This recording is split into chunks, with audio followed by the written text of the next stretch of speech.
지난달 동남아를 관광하던 중 기내에서 이글스 브라더스의 감독의 미국 영화 더 프론트 룸을 감상하게 되었습니다.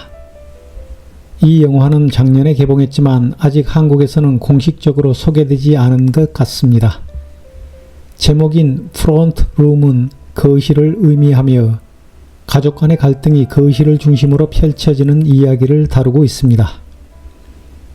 영화는 백인 변호사인 남편과 흑인 대학 강사인 아내가 경제적으로 어려운 상황 속에서도 행복한 삶을 꾸려가는 모습으로 시작됩니다. 아내가 첫 아이 출산을 앞두고 휴직을 신청한 어느 날, 남편은 친아버지의 사망 소식을 듣고 장례식장에 참석합니다. 그곳에서 그는 의붓 어머니로부터 돈을 줄 테니 함께 살자는 제안을 받습니다. 의붓 어머니는 종교에 집착하고 성격이 괴팍한 인물이라 남편은 그 제안을 거절한 후 아내에게 말합니다. If she comes to the house, we're going to be her disciples. 하지만 재정적 어려움을 겪던 아내는 시어머니의 재정적 지원에 마음이 흔들립니다. 또한 곧 태어날 아이에게 할머니가 있는 환경이 도움이 될 것이라 생각해 그녀와 함께 살기로 결정합니다. 결국 갓난 아이를 위해 새로 마련한 거실방에 시어머니가 들어오게 됩니다. 그러나 시간이 흐르며 아내는 시어머니의 종교적 신념이 자신과 매우 다르다는 사실을 깨닫게 됩니다. 시어머니는 구약적 기독교 세계관을 강하게 신봉하고 있었던 것입니다.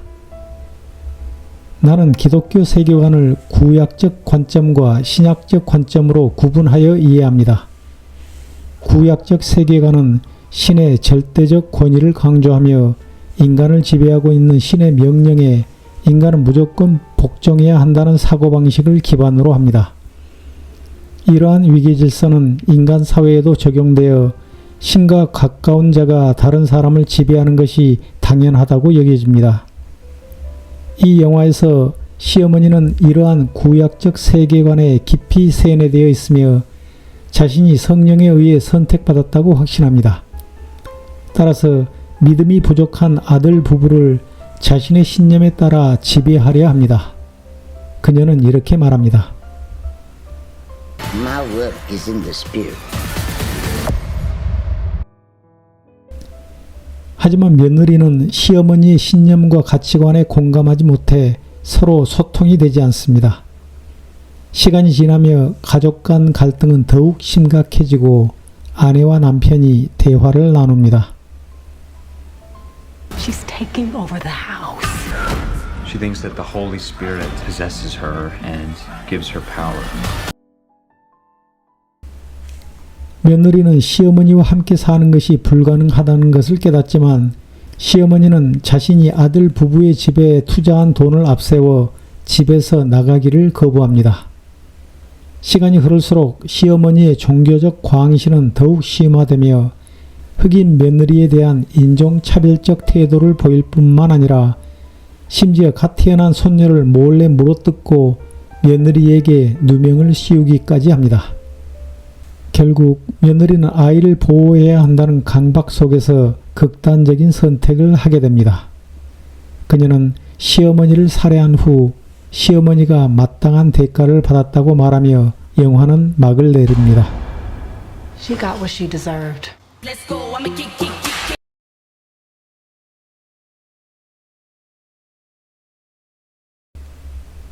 나는 이 영화를 통해 세 가지 교훈을 얻었습니다. 첫째, 신념과 가치관이 극단적으로 다른 사람과는 사회적 거리두기를 해야 한다는 것입니다. 시어머니의 구약적 기독교와 며느리의 신약적 기독교는 본질적으로 달랐습니다.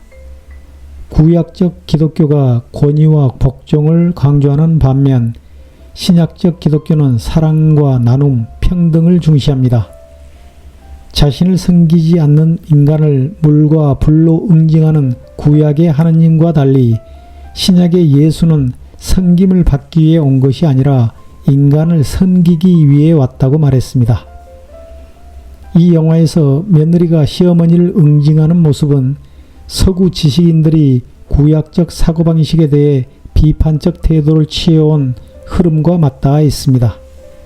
나는 이러한 흐름을 앙드레 지드의 좁은 문과 같은 서양의 문학 작품 속에서도 자주 발견하였습니다. 둘째, 독립한 자녀는 부모의 경제적 지원을 받지 않는 것이 중요합니다. 만일 부모가 자식에게 경제적 도움을 주었다면 그 사실을 즉시 잊고 자녀의 삶에 대한 개입을 멈추는 것이 진정한 부모의 역할이라고 생각합니다. 이 영화의 시어머니처럼 자녀의 독립을 존중하지 않는 부모는 존경받을 가치가 없는 천박한 존재입니다. 셋째, 악을 응징하는 행위에 대한 고민입니다. 이 영화의 마지막 장면에서 며느리는 가정을 파괴하는 악마 같은 시어머니를 죽이고 나서 오히려 평화와 안정을 되찾습니다. 그녀는 후회하지 않는다고 말하며 노래를 부릅니다. No, no regrets. No.